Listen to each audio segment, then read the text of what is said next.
बहुतेक आता पाऊस गेलाय आणि सकाळी धुकं पडायला सुरुवात होणार होती. म्हणून ठरवलं उद्यापासून आपण सकाळी उठून लवकरात लवकर वॉकिंगला जाऊया. सकाळचे वाजले 6:30 आणि धुकं बघा काय भरायला सुरुवात झाले. आणि सकाळ सकाळी आमच्या गावात आले लालपरी ही गावात येणारी पहिलीच बस आहे जी सकाळी साधारण 6:30 वाजता आली. आणि भरपूर दिवसांनी मी पहिली सकाळची बस बघितली. आणि सकाळी नाश्त्याला होता मस्तपैकी गरमागरम कोलिम आणि तांदळाची भाकरी. तर नमस्कार आणि रामराम मंडळी. चला तर आजच्या दिवसाला सुरुवात करूया. आज जायचं पुन्हा एकदा आपल्याला खंडाळ्यामध्ये आणि सकाळचं पडलंय जबरदस्त असं धुकं.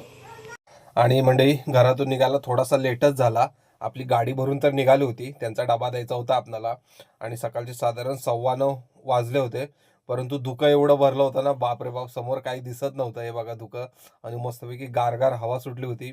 आणि भीती याची पण वाटत होती मार्केटला काय आता ऑर्डर मिळणार की नाही. परंतु त्याप्रमाणेच झालं. कालच 2 दिवसापूर्वी पाऊस गेलाय, त्याच्यामुळे मार्केट अजून शांतच आहे. थोडीफार ऑर्डर मिळाली होती. हे बघा हे खंडाला मार्केट आहे, पूर्णपणे शांत आहे.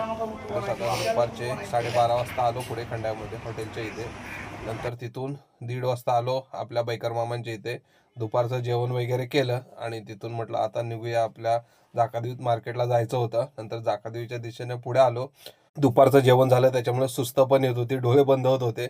परंतु प्रवास तर करायचाच होता. कसा बसा येऊन पोचलो आपण गोडाऊनला. नंतर संध्याकाळचे साधारण 5:30 वाजले आणि वडापाव आणायला गेले. तिथं हर्षदनी होते वडापाव खात. मस्तपैकी स्वादमधला गरमागरम असा वडापाव घेतला घरच्या मंडळींसाठी सुद्धा आणि पोरांसाठी खायला.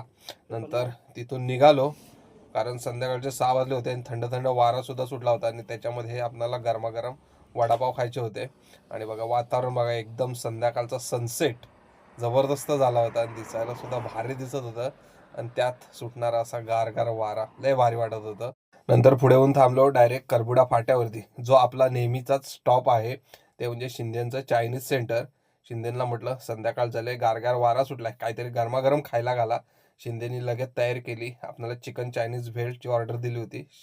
आणि कधी आलात करबुडे फाट्यावरती तर एकदा नक्की शिंदेच्या चायनीज सेंटरचा स्वाद घ्या, कारण त्यांच्या हातामध्ये जी चव आहे ती अतिशय आणि एकदम भारी चव आहे. मस्तपैकी चायनीजचा स्वाद घेतला. आणि आता मंडळी व्हिडिओ इथंच संपते. व्हिडिओ आवडले असेल नक्की लाईक शेअर करा.